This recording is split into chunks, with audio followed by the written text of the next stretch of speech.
Guys, tomorrow's already May. Mm-hmm. You know what tomorrow is? Justin Timberlake. I gotta be It's May. gonna be May. I made up that joke. Are you Was serious? that really you? I'm the originator of I made May. that. I must give it May. It's gonna be May. No, I Did made you it know up May just 4th now. is May 4th is Star Wars Day? Oh, why? You made that What? one up too. Why? You May the made that 4th up, be with Shay? you. Wow. I've Luke heard did. that. The Hellman did. Wow. That I one don't get actually is a little more realistically potentially you. I don't get it. So in the Star Wars universe, there's a thing called the Force. Uh-huh. And the Force is like a Little energy. little amoebas in your body. Yeah, Little mini midi-chlorians. chlorians. And they are in everything. And so there's a phrase that the Jedi use. When I called Alex to tell him that Amy and I were having our first kid and the due date, he was like, "When's the due date?" I said, "It's the May 4th." He was like, "May the 4th be with you." I was like, "Oh, good." I'll just never forget that. But that wasn't his due date, was it? I don't know. It was. Like, is he actually born that day, though? No, See? April 16th. A little early. That's all right, though. Not too early. He's good. All right. Now he's 14, so. Yeah. Can you guys see this? Talk, Taylor, so you Backwards? could come up. Me talking about what live sports. Me talking about what live sports was. Oh boy. Oh, brother. Hope that's not the case. Okay. I don't think that'll be the case. Here we go. Brother, I hope not. Fingers crossed. Here, brother. Knock on wood. Hey, what number is this? We're on YouTube, and my hair's like this. Oh yeah.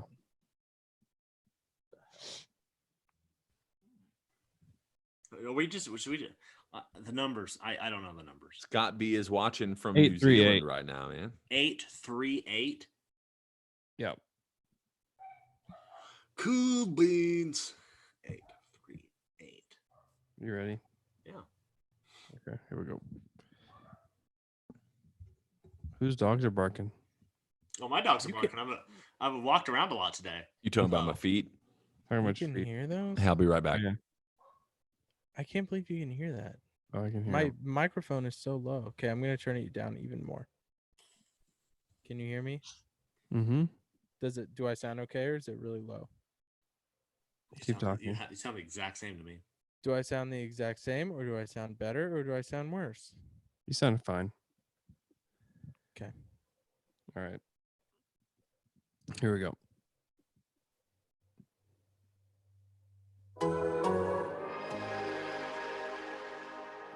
I'm Deontay Burton, and I'm down to dunk. I'm Hamadou Diallo. Hey, I'm Danilo Gallinari. I'm Chris Paul, and I'm down to dunk. I'm Louis Dort, and I'm down to Dort. What's Dort? I'm not gonna lie, I don't know what that was. In English, bro. I'm Darius Baisley, and I'm down to dunk. I'm Shea Gilgeous-Alexander. I'm Steven Adams. I'm Andre Robertson, and I'm down to dunk. On you.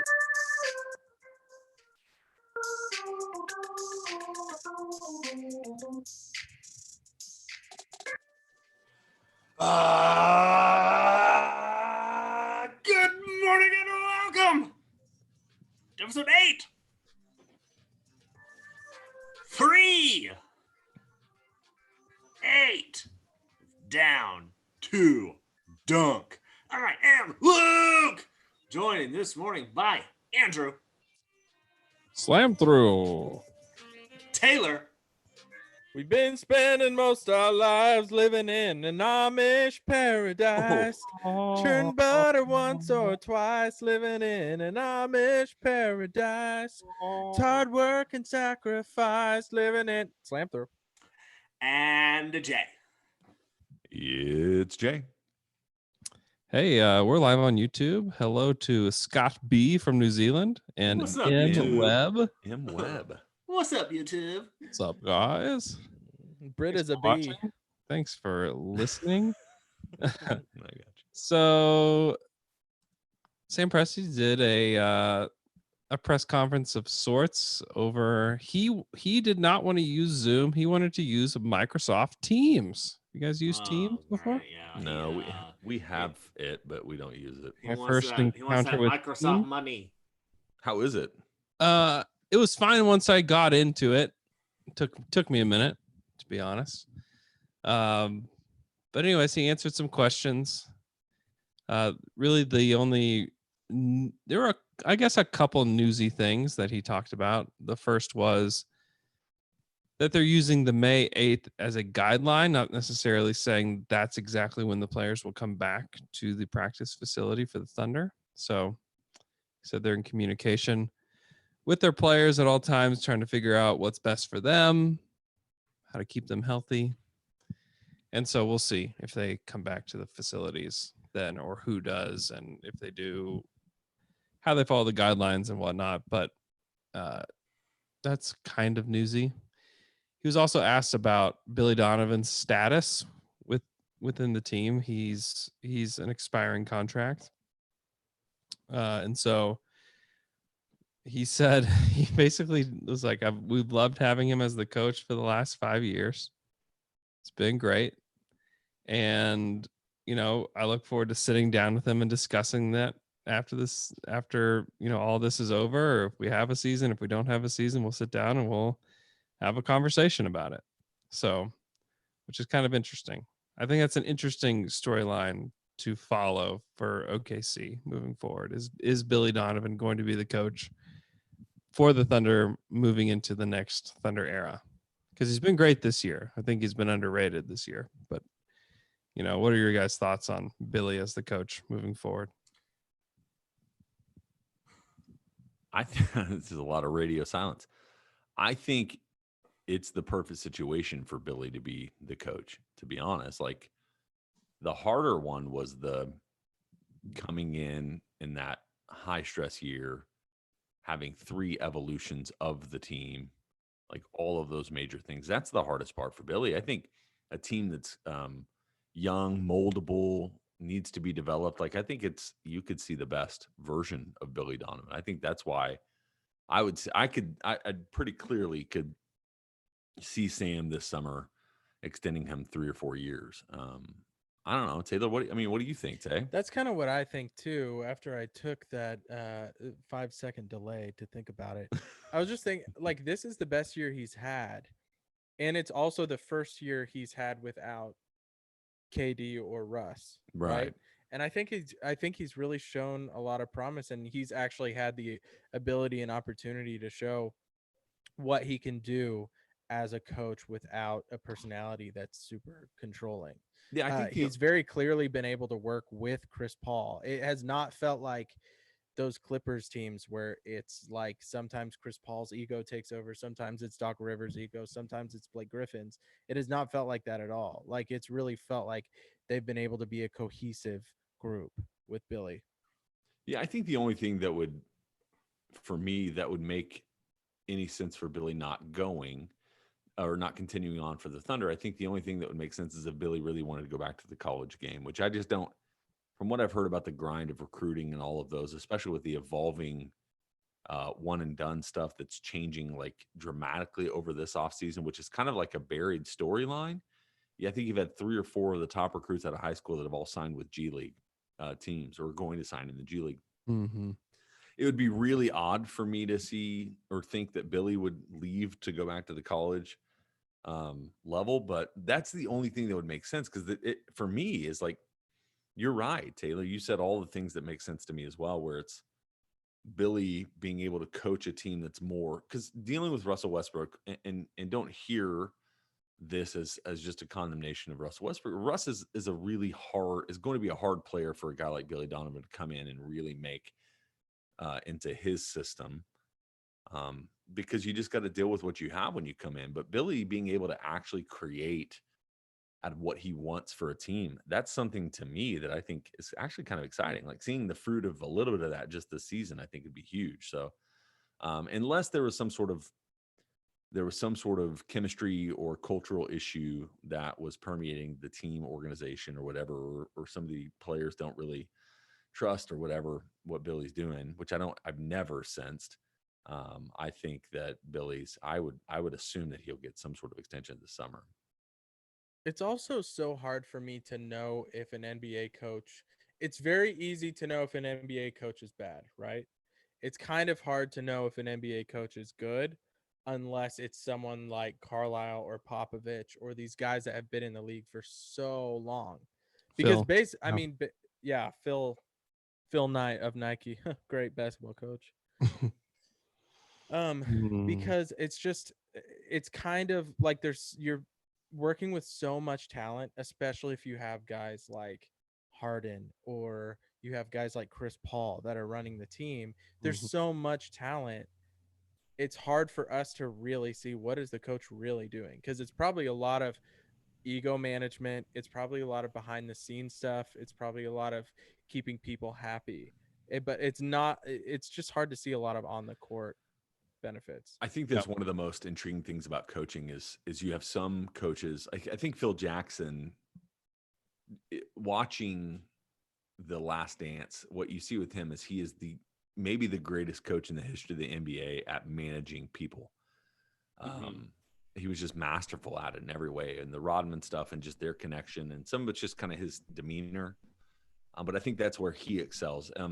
And then you have coaches like Rick Carlisle or Eric Spoelstra, which have such a defined brand of basketball that they play that you see that they're more defined by their X's and O's. And so it's hard. Like, it's hard to see what you can define the elite coaches, but I think you look at Coach Bud in Milwaukee, where coming out of Atlanta, people are like, we just don't know about this guy. So all of a sudden, is he great, or was it the perfect situation? Yeah. And there's still a bunch of detractors that would say, well, until he proves it with this team and his team can play better come the playoffs, we don't know. Like, it's defining success or good quality coaching in the NBA is not really that easy, right? No doubt. I mean, you're defining the best of the best. You're defining different stages of greatness. You know, if you become an NBA coach, you're one of 30 in the world. I mean, it's incredibly difficult. And you're right, Taylor. Like, the ones that are bad, they're bad. Earl Watson showed that he was a really bad coach really fast, and he was out of there quick. But if you're a guy that has any kind of staying power, and a lot of the bad ones are guys that go like straight from being a player to a coach, or from a broadcaster to a coach, like, oh boy, okay, they're in over their head kind of thing. But if you're Billy Donovan and you were probably a Hall of Fame coach even before you came to the NBA, like, he's a good coach. And his success will be defined by his players essentially from there. So speaking kind of into that is you have a guy like Kenny Atkinson in New Jersey, or excuse me, in Brooklyn. And I don't know, and I don't know enough about X's and O's, and I don't watch the Nets close enough to really be able to define how great of a coach I think he is. But the consensus among a majority of people is that he is a good coach. Like, that's a majority statement, I would say. But yet, this is the complication of coaching in the NBA. Didn't matter. It didn't matter that Kenny Atkinson is a good coach. And I think the Knicks should hire him, or, like one of these teams looking to rebuild should hire him. It didn't matter because Kyrie and Kevin Durant wanted somebody different. They want Tyronn Lue, who we're not sure he ever actually did coach, right? Like, did he coach? Dude, that's such a good point. I was thinking about that too, because you have guys like, who was the coach of Memphis, and then he went to coach Dave Kings? Yeager. Like Dave Yeager, you have these guys that have really successful starts or really successful stints with teams, and then they're like, okay, this guy's a really good coach, and the next thing you know, you haven't heard their name in 3 years or whatever it is, and they're getting him out of there. And that's something that's so hard for the NBA too, is just because a coach gets fired doesn't mean he's bad. Like, if you're a good coach in the NBA, you can still get fired and it's still like reasonable. Yeah, well, look at Mike Malone, right? Yeah. Mike Malone, wasn't he fired by the Kings to hire Dave Yeager? Mm-hmm. Yep. then Dave Yeager's fired after the Kings have their best season in a while. And then And people are like, this They new hire Luke Walton, and they're like, well, Dave Yeager actually has Yeah. outperformed Luke Walton. Yeah, Mike Malone couldn't make it to the Kings. That has the Nuggets as one of the tops. yeah, Like, exactly. that's the complication of coaching the NBA is you can't.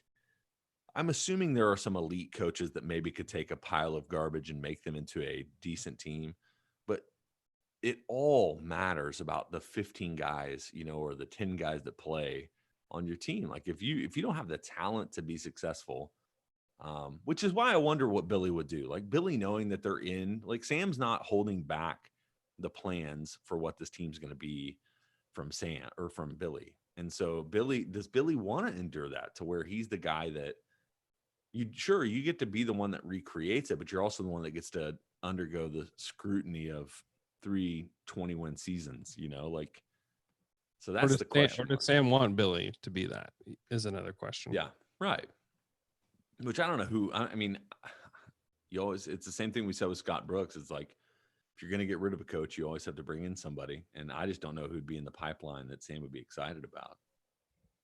Well, one more thing about Billy. I mean, he's 54. Is he gonna die soon?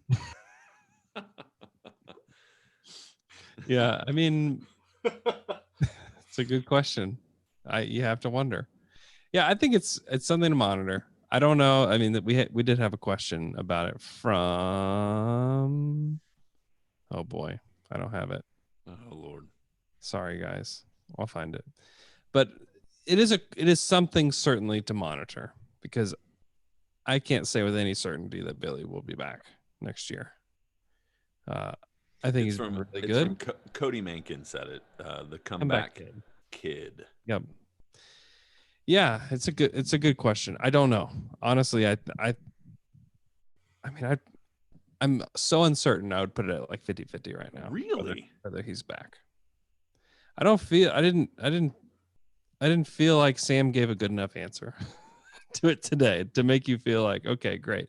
Because guys that get this far along in the last year of their deal usually have an extension. Yeah, but he can't really overplay like, yes, we want to bring him back, because then Billy comes to me like, I want a big fat raise. And he can't, so he can't really, he can't, it's like anything. He can't really say anything because it's not 100% up to him.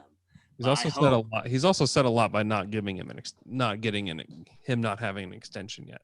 Yeah. In my opinion, I hope he stays. I don't think that there's anyone better that I can think of, and it doesn't seem like you guys have been able to throw out a name that would be better. You have to find someone that's. You just never know. Better. The guess with Sam is that it would be somebody that's more unknown, probably, right? Like somebody that's in a pipeline of San Antonio or one of these assistants that's, I mean, because your hope is that you hit the home run with the next Nick Nurse, right? Like nobody knew who Nick Nurse was 3 years ago. Nobody. And yet he's perennially now one of the better coaches in the NBA, Exactly. So that's what you hope. It's just hard to know. For me, is I would just ride Billy out and see what this rebuild looks like. And then you can make that higher, maybe, and it's hard because I try to relate it because you try to get into Sam. And one of the things that in the Boomtown chapters is the Sam Presti methodology. And one of the things you see is that he does everything with intention, with an eye towards the process. So you can, in knowing that, is you can look back at Sam's journey so far as the GM of the Thunder and begin to hopefully maybe understand a little bit more of what the future is going to look like. The PJ Carlissimo hire was weird. But he's also the one that rode Scott Brooks quickly, but he's also the one that saw where Scott Brooks has kind of hit his ceiling. Mm-hmm. And so I wonder if that could be kind of the Billy thing where Billy rides this new wave, develop some good players, they hit their potential, and then that's where Sam realizes, like, man, we got to go a different direction. So just maybe history repeats itself like that, but it's all just, it's just me guessing at this point. I think Billy would be fine for this next run of the Thunder, and maybe he's not the guy that leads them to a championship in 8 years, but I think he'd do a really good job of getting these guys prepared for what's next. Yeah. Because the other thing is that, like, it hasn't felt like there's anyone in the lower rungs of like assistant coaches that Presti is like grooming and thinking this is going to be the next guy. kind of like watching that Last Dance to where they had kind of gotten the word kind of gotten around like this is going to be the next coach, and I have never heard anything like that. Yeah, even Guys, Doug Collins felt that, right? I have a Yeah. feeling of what's going to happen. I think that Billy is our Doug Collins, and finally JB Bickerstaff is going to get a permanent job as a head coach. He already did. He's What? the Cavs coach. Yeah. He's permanently? Yep. Wow, congratulations, JB. All right, well, we're going to trade for him. Yep. I don't want JB Bickerstaff, man. Why? No one's had more experience. Nobody has had more interim coaching jobs than that guy. No one has coached as many teams as him. What about Mark Degnault? He's kind of a guy that's kind of up and What in the hell? Just asking an honest question. I never heard that name Who before. in the hell? Who in the hell? He coached the Blue, was very, very, very good with the Blue. And they moved him up this past summer to the Thunder. How you spell his name? His last name is very difficult to spell. Hold on. Oh, no. Daigneualt.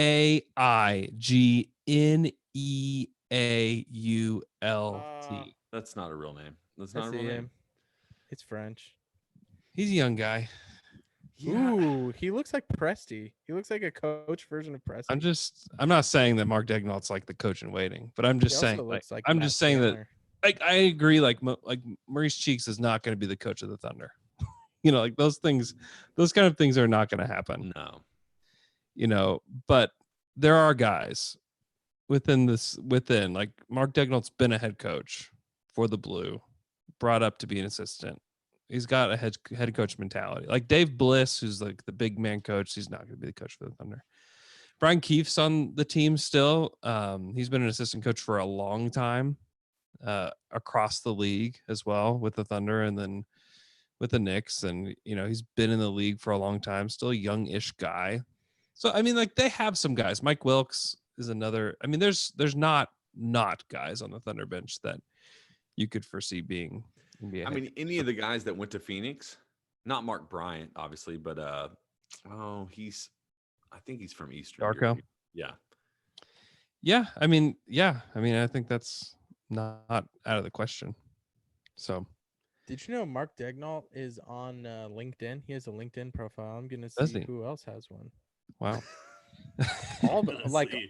I want to see. I'm who not else saying has though. one. I'm not saying I think Mark Degnault's the next head coach of the Thunder. But I just You think heard it here first. Oh Down my to God. Dunk exclusive. Raymond Felton has a LinkedIn. does he? Raymond, Well, looking for a job. Raymond Felton has a LinkedIn account. Trying to find a job. Wait a second. All these fools do. Okay, I don't know what's going on here. We have to do another podcast about NBA players have LinkedIn accounts because all of them do. Steph, It's popular. Zaza has one. Well, Trey Burke has one. Dude, you Pal. can't be clicking on them because it's going to email them and let you know that you were looking at them. Are you serious? Yeah, True. anytime you look at them, it lets them know. That's why you can't click It's around. It's intriguing, Andrew. Like, I wouldn't have thought that. I mean, I guess you're right. Like, they didn't make an extension, which I think at the beginning of the season we kind of were wondering which side of this negotiation was not going forward, because you don't know. Billy could have said, no, let's wait to see what the season looks like. Sam could have said, hey, we just don't know which side is holding the leverage at this point. But I wouldn't have thought that Billy, I think he's been so good this year. And part of that is also because he has Chris Paul. It helps. It does help tremendously to have a guy that's like, hey, I'll coach on the floor. I'll say that I would like to keep Billy around. If it were my choice, I would have already given him the extension and said, great, stick with us for the next 3 or 4 years, and then we'll see where we're at. But the truth is, like, you have to know that hasn't happened. And so you have to keep your mind open, I guess, with the idea Right. that they may be going to somebody else who is on the Thunder bench, who's a college coach, who's another assistant somewhere else. Like Ime Udoka is a guy that's come up as a potential guy for the Knicks. Heck, would Billy Donovan want to go coach the New York Knicks? You know, Maybe. Nah, he hasn't shown to be completely stupid. Him and Chris Paul head over to the Knicks. he's a New York guy. Like he's a New York guy. Like I mean, he is super New York. Hey, I'm a And New he- York guy. Grew up loving the Knicks. What can I say? I'd love to coach him one day. Billy Hey, Donovan. forget about it. he might want to. Okay, the other thing that he talked about was that the Thunder players have Zoom meetings every week. I don't know. I And wish I that- was in I on bet. that. Oh, I bet their backgrounds are hysterical. Well, and he said that he doesn't want to. He doesn't sit in on each one of them, but he said that he'll join for like a few minutes each time. He said he doesn't try to be one of the guys because he knows that he is not one of the guys, but that he just enjoys just their banter and their camaraderie on Zoom. He's been watching the MJ docs, and he's like, I really need to make it a point that other people know I don't think I'm one of the guys like Jerry Krause. Yeah, he was clear. He was like, I am not trying to Krause this thing. The thing when they had beat the Pistons and they were all dancing on the plane and Jerry Krause was dancing on the plane, I loved that. I love that. And then Scottie Pippen was just openly and loudly making fun of him, which is great. Yeah, love that. So let me ask this question about this is just for my own interest. So I had friends that live over in the Mesta Park area, and they run into Danilo Gallinari all the time. So Gallo Physically run into him. Yeah, with their car. No, 2 days ago, they're just riding bikes down the street, and Gallo's just walking with his girlfriend down the street, kind of downtown Oklahoma City. Mm-hmm. So I know that Gallo's here, which that's a unique circumstance because Italy obviously was, especially at the point that really things went locked down, Italy was kind of the center of all of this. And so I wonder, like, I know like Chris Paul went back to California. Mm-hmm. Like, where did everybody, this is just for my own, I don't know, just I'm thinking about it. Where did everybody disperse to? Who's still around? Like, you have any guess on any of that? I'm pretty confident that most of the young guys are still here. Like Do you- Baisley and Shea and Mm-hmm. Do you think that Danilo, once all this, social distancing stuff is lifted, do you think he'd want to hang out with me? Because I think No. we'd be friends. Based No. on, Just a feeling in my heart. I think you're right. Um, I'd go with that. you all kind of have a similar hairstyle right now. yeah, everyone does. That's Oh. true. I've got the worst situation. You know what my situation is? I need a haircut so bad. Duh, everyone does. And my haircut person is pregnant to the point where she's not cutting hair anymore. And I think from the message she sent me today, it doesn't sound like she's coming back ever. Wow. So I've got to Luke, have find you been someone to- new. You been to Great Clips? Have you ever been? You can get a coupon. I'll pass on a coupon to you. Yeah. Send him an email, Andrew. No, Hey, I there's a place refuse called to spend- Highlights out on Council in I Northwest refuse to Expressway. spend $9 on a haircut. Hey, you're missing out, bro. I do too. I spend $7. Oh, With the that- coupon. We've It's in talked your about this inbox. before. We've talked about this before. That is disgusting. I will not do that. I It's have to wonderful. pay at There- least 5 times that. Andrew, the people cutting your hair are not $35? surviving on the money they're making at Yeah. the place. It's that Jimmy's egg life, man. Is you do Is You that do- my problem? 20 haircuts no, I just want you to at think $7. about They make the a piece. offer. You can They make some make- money. They make the offer. Here's the thing. They're They don't stuck. tell you. Most places that I go don't tell you how much the haircut is before you sit down. You get done and they go, that'll be, $30, 45. $35, $40. And I'm just like, okay, Why are you guys so prejudiced against me? it is you. Y'all spend a lot of money on haircuts. Like, I'm not Andrew's level, but I am spent most zero. definitely not 45, 50 bucks. It's not 45, 50. It's more like 30. 30 is 30 about 30 30 is a with good tip. haircut 30 with price. tip is where I end out. Yeah. I tip a little bit better than you, I guess. all I get Okay, is well, I just a tip tip to my 20%, so- hairstylist. It just depends. But I'm ready for a haircut. So ready. But Your hair looks good, El, man. You and No, you- Danilo, same person. you don't know. But I would say that $1 million back in 2000 is not the same as a Not million the same. dollars today. Not the So- same. So frustrating. So anyway, Sam is not one of the guys, but the guys enjoy each other a lot, and Sam wanted us to know that. that the guys like being around each other. So that's Why are they doing these press like what was the benefit of that? They're just trying to throw content making- out there like, hey, let you guys talk about this for a little while. no, I mean like it just making they're just being nice, just making them Bored. available. He's bored Sweethearts. too. True. Yeah, I He's- think he's I mean creeping in on his players' He's Zoom like, meeting. I don't have any guys here. I'm used to just talking to the media. Where are my boys? My boys. Let me it's go the hang out with first my time. I boys. mean, Chris talked last week, and Sam was supposed to talk last week, but it got pushed to today. Oh, what did he have going on? Yeah, he had to go into the office for I the don't week. know. Trying to get a $7 haircut, I think. There's you know no what way Sam Presti doesn't Sam do? Presti pays a lot more for a haircut. Oh, wait, did he have a haircut or was he wearing a hat? Oh, he wasn't wearing a hat. He had a haircut. For You sure. gotta look into that. You gotta roast him, bro. Oh, Get and him. we did discover that he was wearing pants because that was one of Royce's questions. So Good for him. Good for Pretty him. Hey, by the way, let me just give a quick shout out. The Dream Team talking about Royce's story from Weatherford to OU Yeah. to Daily Thunder. It's good content, man. it's pretty cool. That was pretty I need to awesome. listen to that. You do. You guys want to answer some questions? You know this. Do you think Royce's peak of his career was when he came to our live podcast? And he didn't know us, but he still came because At, he's nice. The one at at Coop Anthem? was really funny. Yeah, that was fun. Yeah, he's So, been yes? all been downhill from there.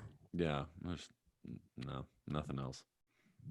Benelphin King wants to know: have you ever dyed your hair and or run off to Vegas with Carmen Electra only to be brought back home by Michael Jordan?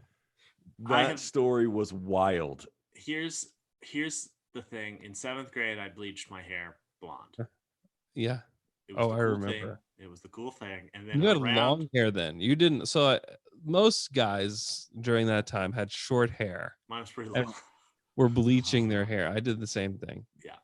You I had had- like, long, luscious white locks. But they were, and to tell you how long they were, at some point during this time, pretty close after, No, I got cornrows. you did. It was Did so you get bad. cornrows or yeah. Oh, it was That's bad. funny. Cornrows. And it was. Luke, was this like ironic or did you think you were like walking into Uh, school like king? I don't even think, I think it was over like the beginning of summer, maybe. I don't really remember, Yeah. but I know people came over to swim and I had it, but it was. Looking back, there is a photograph of it and it looks bad. Yeah, Andrew, when you saw him, honest reaction, Luke's cornrows. I mean, I guarantee I just laughed Yeah. when I saw it. Because it also wasn't long enough on the side to cornrow the side. So it Yeah. was it was like It was just the- regular hair. Just the cornrows. top. Um, It was good. I mean, it was really fun time. It was I fun. never full blown dyed my hair, but I did one time. I did the frosted Frosted tips. Flakes. Just the tips. I've heard that's coming back. You should try it. Yeah, I've got so much gray, it's kind of doing it on its own. You the do? I tips. can't see it on Zoom. Yeah, hold up. No, it looks Oh, all gosh. brown. The tips were cool to frost. Taylor, did you ever dye your hair? Yeah, I had frosted tips. There's still a huge picture up in my parents' house of like a family portrait, and I had frosted tips and glasses That and really good. spiked up. Dude, when you got frosted tips, Luke, did they put that cap on and pull your hair through the little holes? That's what mine was. Yeah. Yeah, it hurts Yeah. so bad. Yeah, it hurts. And then you think like, wow, even the guys in Backstreet Boys and NSYNC have to do this. Yeah, they don't have some special way to do it. Same thing. No, it hurts all of us. At Luke Austin Helms, best fast food French fries. Oh gosh, have we had this? I think we debated this before. We've done this. we talk about this often. Here's the deal: it's Chick-fil-A. Chick-fil-A Yeah. are great. Very good. It doesn't count, but I would say Chick-fil-A and Arby's curly fries. It doesn't count. One and two. Arby's doesn't curly fries count? count. That doesn't count. They're French fries. No, They they're are not French the fries. curly It fries. counts. Okay, my bad. They do count or they don't, Luke? They I'm do. sorry. Okay. They do. Of course. Because they're If we're counting awesome. waffle fries, we're counting curly fries. So is Yeah. that number 1 and 2? What about how about this? Best straight fries. I mean, You- straight, like as long as they are fresh and hot. Say it. McDonald's fries It are is. great. It is. They It are is. good. They are good. Any if other you just- competitors? Carl's Jr. Carl's Jr. actually are pretty good. They are pretty good. You know, Whataburger always has good Ah, fries. see, They're Whataburger. good. There too. it is. See, I just don't do That's French it. fries at Whataburger. If I'm going to Whataburger, I'm getting onion rings. Oh, I've never got Really? onion yeah. rings from Come Are they on. Whataburger. miniature onion rings? Yeah, they're just little onion rings. They're not Really? little though. No, bigger. they're just like They're Johnny's. big. The I size thought of they were little. No, You they're mean just the onion size rings. of Like, onions? they're just onion rings. Who does the little ones? Burger King? Who has little onions?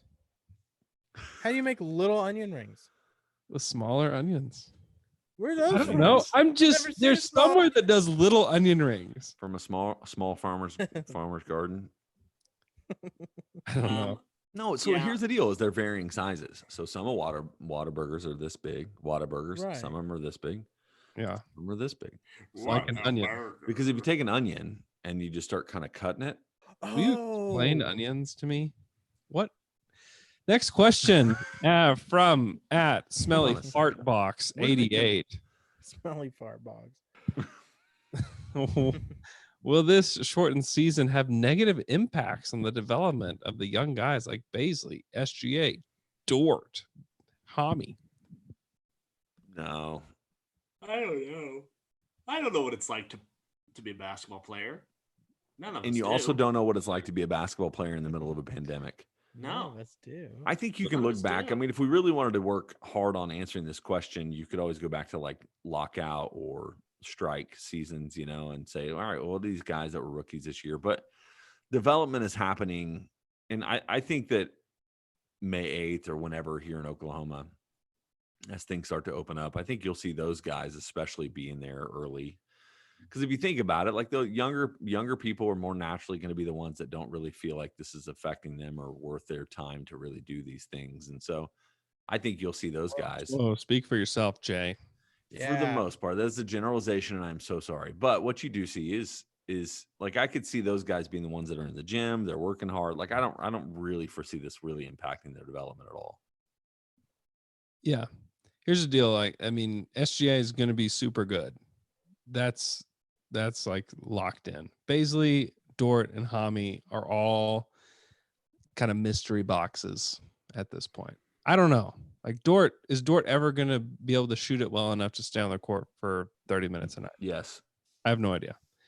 Hamidou Diallo, we thought the world of him last year. This year, it's like, he can really jump. No. Is he going to figure it I out? loved Hami until he got injured. He was playing really well until he got hurt. But again, Well, really well is not probably the right phrase. is he going to offensively? Is he going to figure it out? And Baisley, I mean, Baisley can play certainly, but how much better does he get? What does that look like? I don't think we're going to look back and say, well, you know what? If COVID didn't happen, Baisley would be a lot better than this. Right. You know what I mean? So I just think that those guys in particular, those three, I don't know that this is necessarily going to change their trajectory all that much. I mean, maybe it could. I'm not saying that it couldn't, but I doubt that it does for them. Just because, I mean, the odds of all three of them becoming good NBA players the odds are low. No, it's probably not going to happen. Oh, wow. Can you see these? I've been doing small Yeah. onion research. Yeah. Seen a lot of shallots here, but if you scroll down, you start to see these little onions called crystal white wax onions. For the people that are listening, which is everyone, since this is a podcast, Taylor Oh, we has got some people watching. shared. There's some people that can watch. I know, but for the podcast, Taylor has screen shared a Google image search of small onions. It's a lot of shallots on my screens. That's not what I was looking for. I should have maybe I can change it. But we have some pearl onions. Not these are a lot of onions I'm not used to seeing, to be honest with you. So maybe there is a place that is using pearl onions for their onion rings. Have you not searched small onion rings and see where they're wow. available? Well, let's do this together, shall we? Yes, please. Okay, here we go. BKs. Look at BK. those little Yeah. onion BK. rings. Those look like little guys. There it was. I The question has been answered. I have never felt more stupid than the way you guys looked at me through Zoom. Well, I what admit, is this? These are small fake onion rings, onion Andrew. rings. These are fake onion rings. Now they could take that step and they could just take the onion, kind of like they make chicken nuggets, where like you take the Yeah. onion and you just kind of make it into a little whatever shape you want it to be. You think that's what's Yeah. happening? Onions? I don't truly guess. don't What, understand you, like, how process you cut onions? the onion to make the onion ring. Some of these onions are so thin and skinny they look like calamari. Luke, You don't know have how you they cut have the you onion cut ring? an onion before? Do you know what onions are? I mean, I've cut them, but not into rings.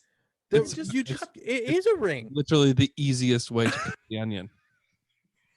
I don't cut a bunch of onions. Can we just? I mean, so are you all Johnny's onion ring fans? Oh, who Ooh, is my not? daddy is. Oh I'm man. Johnny's fan. Johnny's by my house opened a bar, and I can't wait to go. Oh, So let really? me ask this question. You So wanna go and drink some do you beers? get your onion rings from Johnny's well done, like cooked extra? Oh, I've heard No. you say this before, but I just haven't Ooh, done it man. Give them yet. a shot. Next time you're there, say I need them extra done. Like well done, Anytime I crispy. ever get fajitas, which is pretty often when I eat Mexican food, I ask that the onions be super well done. So Yeah, that's a Yeah, good I call. like. I'll eat onions if they're cooked a lot. yeah, All right. Next question is Sorry. from Thank you, Smelly Taylor. Fartbox 87. How do you like your onion rings? Just kidding. Next question is from at Trav_is_funny. A while back on the OKC Dream Team pod, Oh no. Brett Dawson talked about having an ex, I think, eating peanut butter and tortilla chips. I'll be trying this out of boredom tonight. Have you guys tried have you guys tried anything out there out of boredom? Maybe some unholy food unions. I short answer, no. But what I have been eating a lot of is I just bought some crunchy peanut butter. Mm-hmm. Crunchy peanut butter spoon. That's it. You know what? It is one of the only like condiments. Would you call peanut butter a condiment? Sure. Yeah. We're in the time of coronavirus. You can call it whatever you want to. Bread. Yeah. I'd call what it a in the- What in spread. the hell? Okay, a Yeah. spread. But you're not eating most other spreads just on their own. But peanut butter, especially crunchy. 'cause What it's spread got would you kind eat of a on your full own? Package. Crunchy peanut butter. I'm Crunchy getting baby. a big spoonful of jelly. Ooh, that seems like a lot. What kind of jelly though? I'm just joking. I don't do that. What about? So you're not going to eat a big spoon of ketchup? No. No. That's why I don't think peanut butter is a spread. Mayonnaise. Nutella? Would you do Nutella? Oh yeah, Nutella. Yeah, that's Sure. I will just like lick on a freaking spoon of Nutella like a sucker or something. I Very would good. argue that peanut butter is actually a type of yogurt. Shut the Okay. hell up. All right, everybody be quiet and Bars Luke, BQ. let Luke explain this for at Here's the least thing. 10 seconds before we go at him. Peanut butter is not a condiment because you can't just eat a spoonful not the of, question. like you just said. But I'm explaining. Ketchup, mustard. You can't just spoonful eat it. However, what is it like? It comes in a little jar. Yogurt, PB. They are both in their consistency kind is of so close. Kind of close to being with each other. Some yogurts have chunks in them, some don't. Some creamy peanut BB, some crunchy PBB. And so I would say that peanut butter is a yogurt. That's the worst argument Closer ever. to You're a that than lawyer. a condiment. Closer to that than a condiment. Let me This guy literally defends people in court, and that was your argument. I would say it's right. I'd like to I would say I'm begin right. I'd like to begin closing arguments. This is from Is peanut- a quick Google search. Honey, peanut butter, jam, and other spreadable sandwich toppings may all classified as condiments. May. Oh, wow. May. With the subcategory of yogurt. subcategory of spread, mainly because they are thick and usually eaten individually, perhaps on toast. I believe it's a condiment Also, or spread. Luke, like Definitely not a yogurt. Hold on, let me It is Google. close. It is close to a yogurt. You had the whole food kingdom to compare peanut butter to stuff, and you chose Compare it to yogurt something to else. argue. What? It doesn't compare to anything else. Yeah, it compares to honey, jam, and other spreadable sandwich toppings. You could say like sandwich. There is literally not a Google search for is peanut butter a It's- yogurt. peanut butter is closer to Yo, sandwich. all to of me. these say peanut butter yogurt. These are Peanut butter butter yogurt. yogurt. Yeah, it's peanut butter yogurt though. Yeah, I can Peanut make butter mustard yogurt. yogurt too. So Bangelope asked a question as well, and it's: is there anything been real decadent that you've had? What does she say? What's the most indulgent thing you've eaten in the time of quarantine? I bought this goes back to it. I got a package of Reese cups. Oh, you did? The mini ones. Wow. Oh man, did you dust the whole thing? Oh, without a doubt. Did you I mean, dust the whole I just those things. I keep them in the fridge to make them a little. Yes, Luke, you're ooh, redeeming yourself, Ooh. man. Wow. ooh, it's good. I classify Reese's peanut butter cups like beef jerky, right? I would classify them kind of more as a gusher, where the gusher has the creamy fruit goo, and the Reese's has the PB. They're similar, same but different. I know something else that's got the creamy fruit goo. The creamy fruit goo in it. It's kind of like that. Would you say that Reese's has creamy fruit goo? No, Gushers has the freebie. That's actually the that's a freebie fruit better goo. argument than yogurt and peanut The butter. Gushers have the creamy fruit goo. Does it Equal to the Reese's having the PB. It is does the the creamy PB goo. gush out? So let me. I'm gonna I jump. think it would in. have to gush to be a gusher, right? So I don't my know. birthday, It's literally was- called a gusher. my birthday was whenever it was. Was that last Friday? And I think so. Texas Roadhouse has a steak deal that they do just randomly throughout the week. 2 ribeyes, 2 strips, 12 rolls with their cinnamon butter, Oh yeah. Yeah. 4 baked potatoes, and a giant salad for like $50. Now you have to take it home, you have to cook it, but it's a tremendous deal. I ate all of it by myself. All of it? No, I'm just kidding. was But I gonna did. say- I I had feel- forgotten what the question was, and I was trying to figure out how you're going to relate this into. Gusher. This is a gusher. Yeah. Yeah, me so too. a good cut of meat. I man. created a Cut it. gusher out of all of these ingredients. No, man, that's the most indulgent thing. Indulgent. But here's the indulgent part of it. It's not the fact that I ate that on my birthday, but that I had a second ribeye that I was like, man, I could freeze this, or I'll just eat ribeye 2 nights in a row, which is like, now I'm thinking I'm gonna have a heart attack and have to go to the hospital. And this is a horrible time to go to the hospital. for Disagree. I something. think you're good. You look Yeah, good. no. I feel better. I feel better. It sounds good. Man, it was too. They send it with their little seasoning, and it's incredible. So Oh, that's the most indulgent Texas thing. Roadhouse is Oh, great. It is really good. hey, Great restaurant. Yeah, I disagree. I think they really depend on their atmosphere and Like crack peanuts, Reputation. throw them on the ground, kind of thing.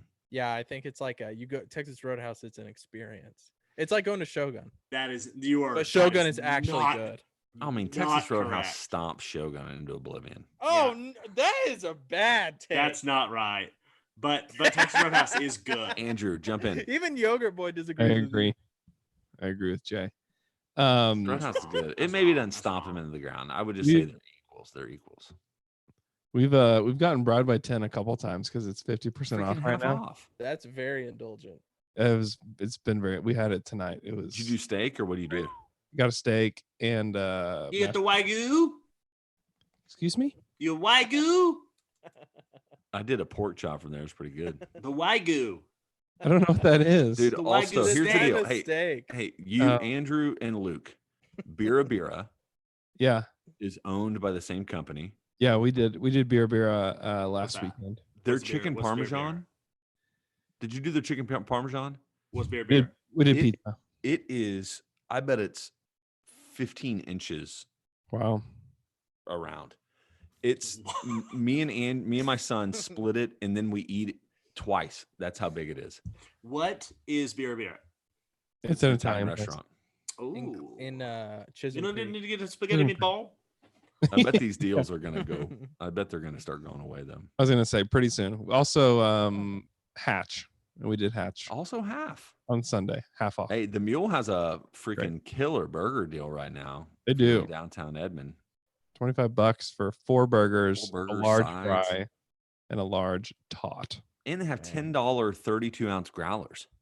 Yeah. I'm all about that. That was a growl. Very good. Wow.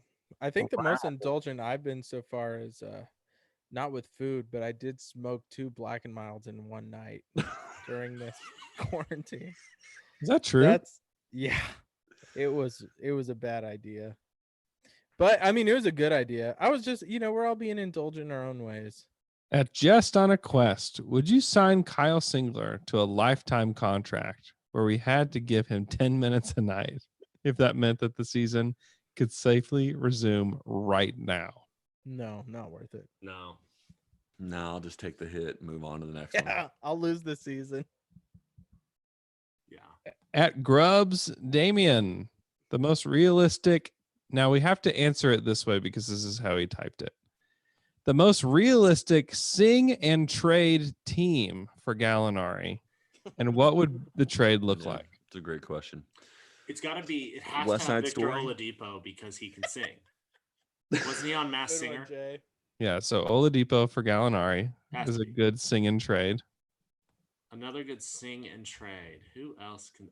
Who just released? Aaron Gordon just released the rap about Dwayne Wade. That Yes, counts as singing. that actually is a good sign and trade, but also maybe a better sing and trade. Good sing and trade. Dame, because he raps as well. I'd Yeah, take that's- Aaron I'm not- Gordon, man. That'd be awesome. You would? Yeah.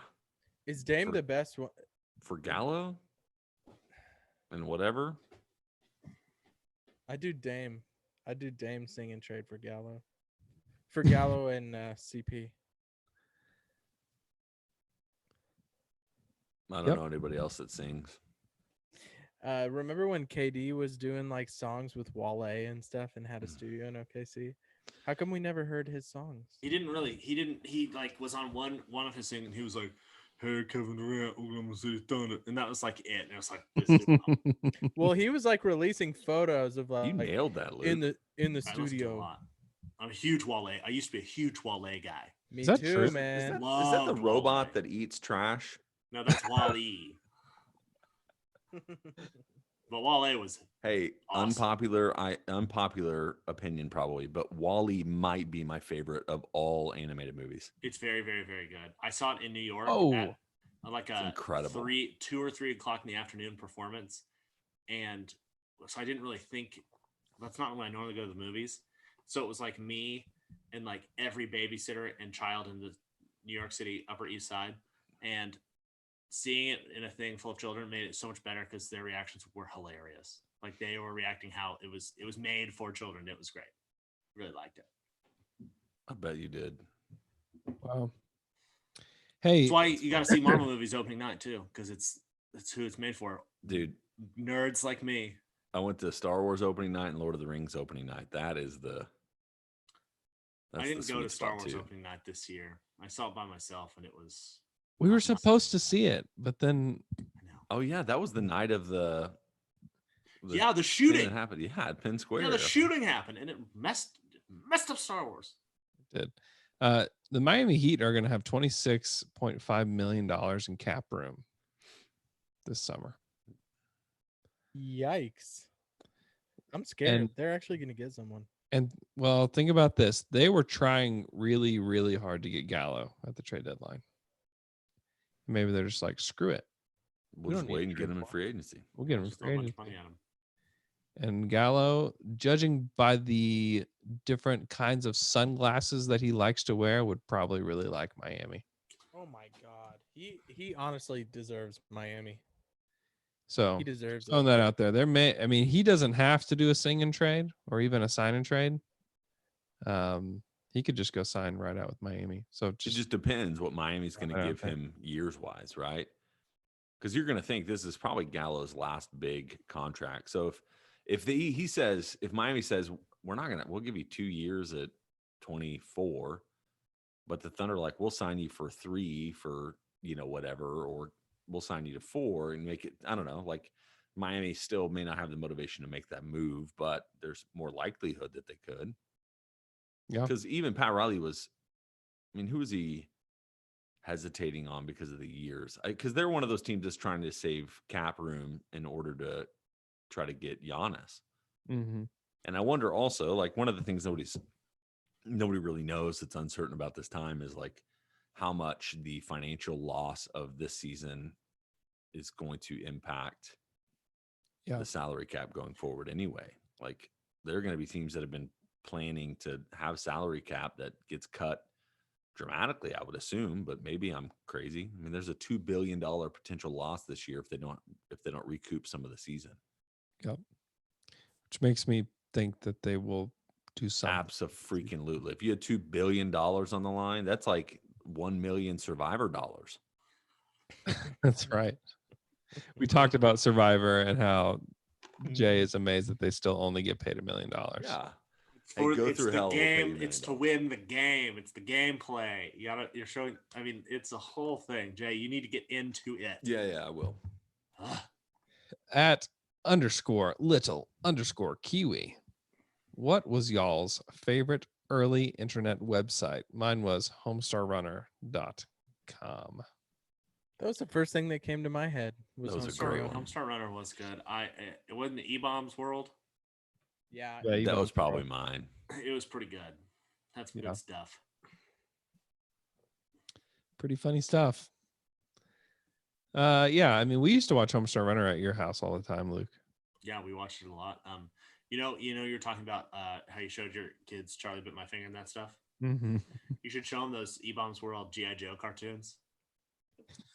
You know what I'm talking about? Like where the guy comes in, he's just like body massage. Yeah. Like, I'm a computer. Yeah, they would. Those are pretty funny, and I think not all of them, but I think most of them are okay for kids. Yeah, I need to view these again. Yeah, you should. I have not heard of these. Got you. Oh man, Charlie Bit My Finger is a big hit at my house. I'm sure. Big hit. Let's see.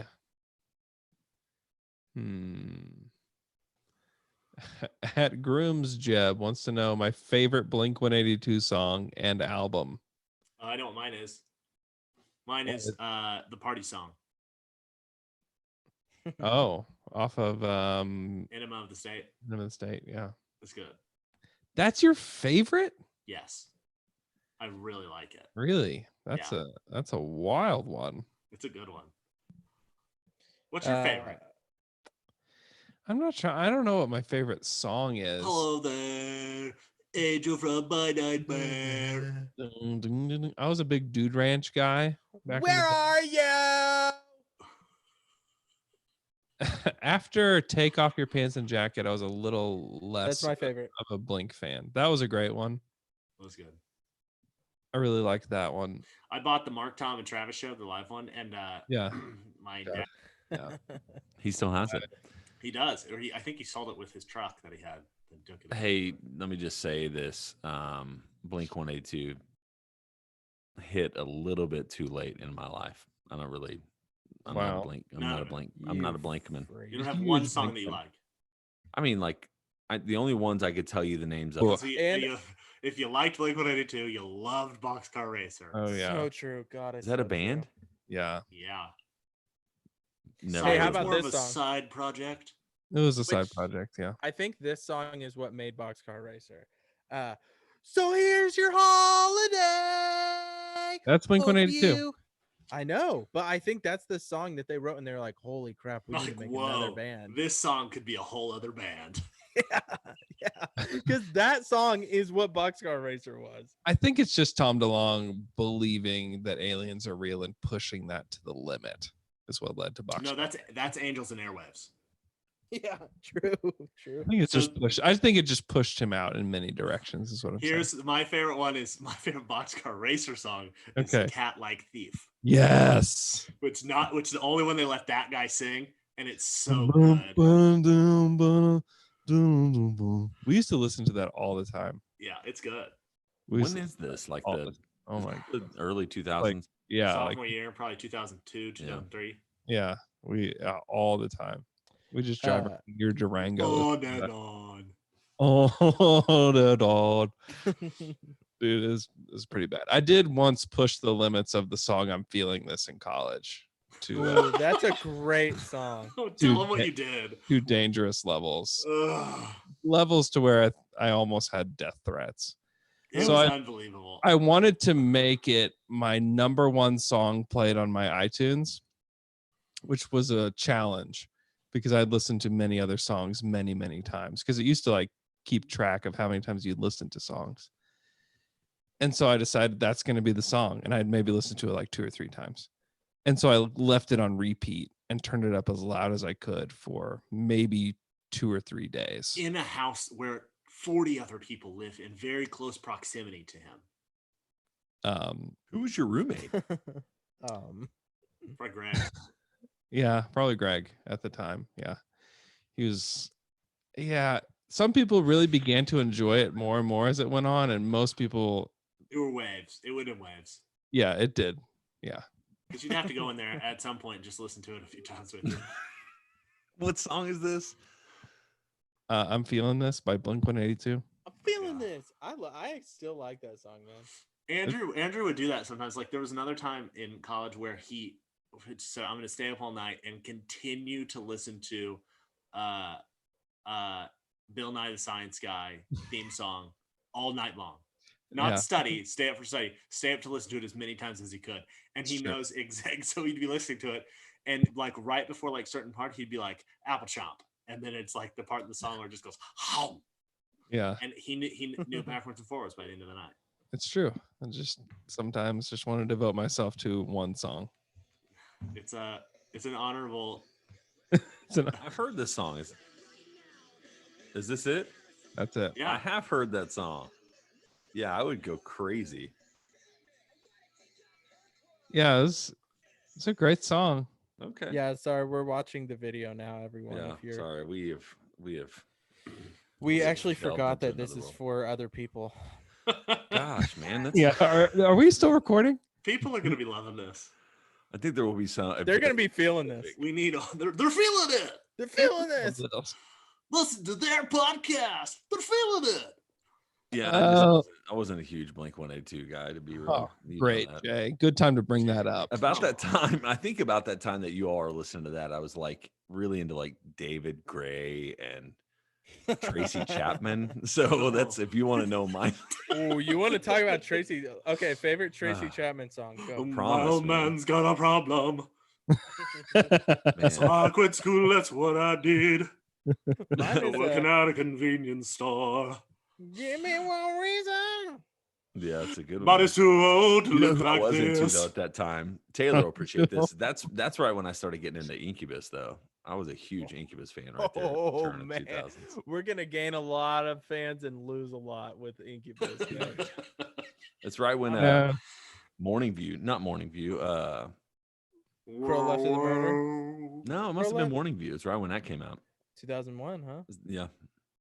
So I got really into them. Do, Saw do, them live. I do, saw them do, live do. 3 times. It's so much like a year. better. That's their best song. When everyone is in IUN. It's so, that's the best song. Wow. Number one song. That. Good. At Kiwi Greg 5555. Care to comment further on the Chris Paul to the Knicks trade rumor? Yes, here's my comment. Welcome to DJ Booms. Name this artist and song. Whoa, Ember is the color of your energy. 311, baby. Come on, man. Okay. So, what if did he Ian- say? I don't know if you guys read this today. Ian Begley wrote an article. He writes about the Knicks, about a Chris Paul to the Knicks trade. And there were some things in it that I didn't realize. It sounds like a Knicks thing to do. Yeah, one, it does sound like a Knicks thing to do. Two, they have many players that have partial guaranteed contracts for next year. So the Knicks could theoretically only guarantee the $1 million of, I think it's Taj Gibson, Bobby Portis, and then there's one other. And then a trade could be completed between the Thunder and the Knicks, where the only thing the Thunder have to take back is Reggie Bullock, who makes $8 million, and like Frank Ntilikina. And that's it. That's all they'd have to take back. It sounds like the problem is because what I've read about it is the Knicks think they'd be good to like restart like their culture because they see that Chris Paul is good with young guys. Yeah.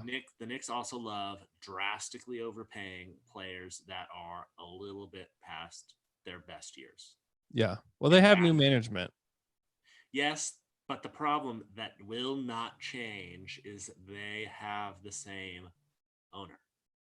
Yeah. And so no matter what changes, the fish rots from the head. Bad owner, it's going to go bad no matter what. So great if they do it and make it to where it's good for us. Awesome.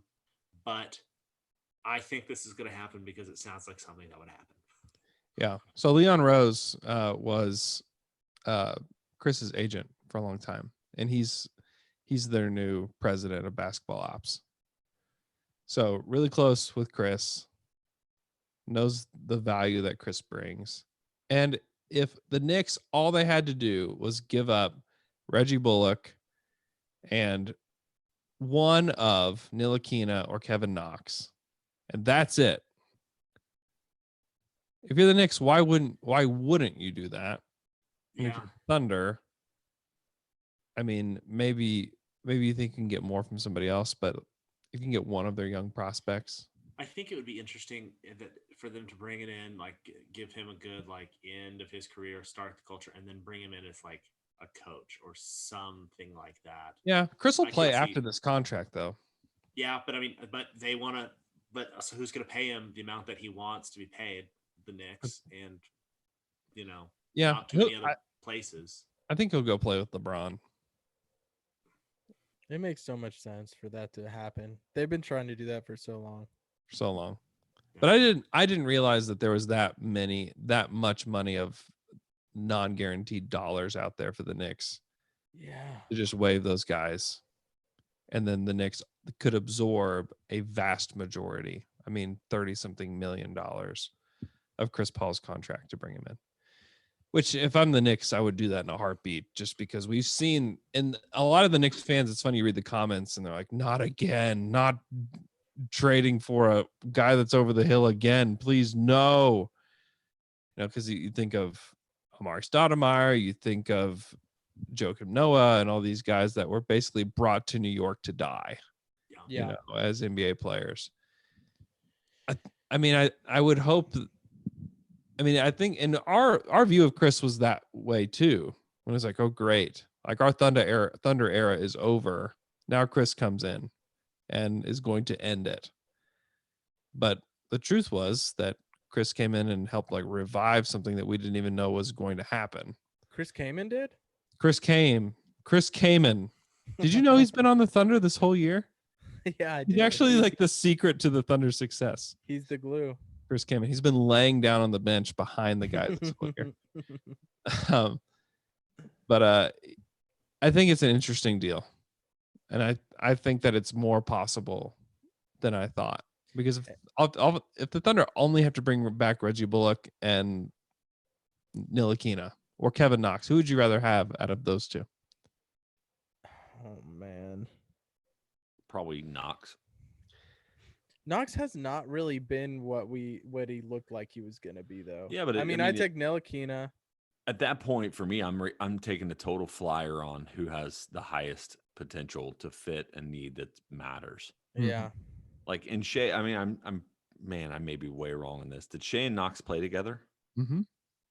Like there's at least a relationship. They're basically putting together that Kentucky team, which is wild since that was a very underachieving Kentucky team. But you have was on the team.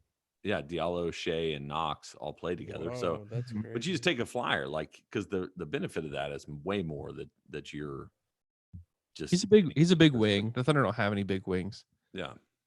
And I think, dude, it's hard. Like, I get it. You want to see more from Knox, man. But, dude, it's hard to evaluate anybody playing on that team specifically. Mm-hmm. But Knox hasn't been great much of any of his career. No. I agree, though. I like Frank. I like the idea of Frank. I'm just kind of out on guys that can't shoot. Yeah. Yeah, we need less of those. Yeah, we've got enough. But Knox and Shea and Baisley, and I mean, you'd have a pretty fun Dort. You have a pretty fun little young Yeah. squad that would win Knox 14 at games. least can theoretically shoot. Hasn't been Right. able to shoot in the league, but theoretically can shoot. All right, last question from at Q918. Who has the higher ceiling SGA or Spida Mitchell, and why? I mean, I don't know. Shea, That's a Shea, great because question. he's on my favorite team. Right. It's It's Shea probably because Donovan. I like him. I think the hard part about Donovan Mitchell is just, and so here's maybe the question to help process this: is Donovan in his second year versus Shane his second year? Who was the better player, Donovan? I think it was Because his Donovan second had year a was the year sick that the rookie Thunder year. played them, right? God, he's Yeah, been it was so his rookie year. good since the start, man. That was his rookie year. Okay, well, Yeah, I mean Donovan started his rookie year at 20 points per game, on like not the best percentages, but not bad, and actually pretty good percentages. And then 23 and 24. So he's just been good from the start. yeah, I'd probably say Donovan, but it's not that far as the crazy thing. I think Shea is incredible and has tons of potential. I like Yep. Donovan's athleticism, but Shea is just so different. He doesn't Yeah. depend on athleticism to be fantastic. But His Mitchell's just a freak, man. His percentages are better. So His you're- shooting splits are better. Your Who's two this? comps Shea. between the two of them. Shea, yeah, shooting wise, Shea's 47% from the field and Donovan's 43% from the field. Mitchell did shoot a little bit better from three and shot way more threes. He's 36% from three, 35 for Shea. Free throw line, they shoot both 80%. Donovan 4 assists to Shea's 3. Shea 6 boards to Donovan's 4, and then 19 points per game, and then 23 points per game. And that's this season, right? That's this season for Shea, last season for Donovan. Okay, so you compared the same year. And Okay. both Yeah, of their second. PERs are Shea's PER is 17.8. Donovan's second year was 17.2. Mm-hmm. Vorp is essentially the same. I mean, they're pretty close. That's a great question. They're very Yeah. close. They're really close. It's just, I mean, it's really hard to say. Their roles are completely different as well. So if you put Shea in that position where you're in Utah, you're the go-to guy. Everybody else is like an ancillary piece, right? It's just like Rudy Gobert is not like the hub of your offense. Joe Ingles, whoever else is on the team, Ricky Rubio, who played with him that year, those are role players within the offense, and he is the offense. Well, Shea's in a situation where he's got Chris Paul next to him. He's got Schroeder, who all three of them create, and still Shea is scoring 19 points on 14 shots, which is a pretty big deal. So if you upped him to the 19 field goal attempts per game that Mitchell shot in his second year, the efficiency says that he would be averaging, 26-ish points per game. So she's going to have that chance next year, but it's just hard to know what kind of team's going to be around him. Like that's the hard part. And I mean, it's not even certain. I mean, the Chris Paul could be back, and then you just for sure you do run it all back this a over again. similar way. But if I was betting, I think it'd look very different next year. I tend to agree. Which is why I feel like that puts so much more pressure just personally, like not that I can impact or shape anything, but I really want to see at least some form of this team play a little bit more. Oh, without a doubt. Does that make sense? Like this offseason? Yeah. Like, yeah.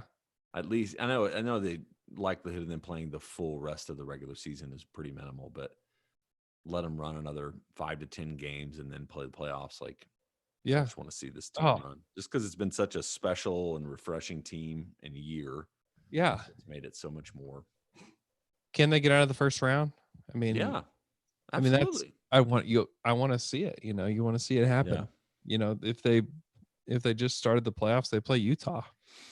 Man. And Utah's a team that there's a lot of stuff going on with Utah. between Mitchell and Gobert Yeah. and the player. And the crazy thing is like, we've talked about this already, but if the playoffs would have ended Thursday, if the season would have ended on Thursday, I think the Thunder would have beat the Jazz that night, and it would have been in the 4th seed. Right? How crazy is that? It's crazy. It's crazy. I mean, if I would have told you at the beginning of the season, the Thunder are going to finish the season a seed higher than the Rockets. I would have lost whatever amount of money you wanted to bet on. Right. Yeah, I know. I mean, that would have been a bold prediction that the Thunder are going to finish higher in the standings than the Rockets. And that would have been so bold at the time. And it's reality. It's very strange. You want to know what this podcast reminds me of tonight? It reminds me of when we started. So, long story. We started the podcast accidentally at Jimmy's Egg.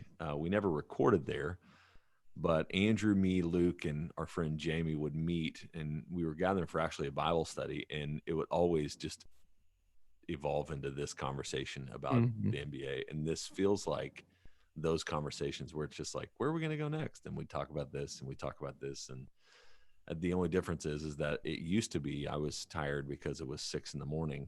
and now it's midnight. Midnight.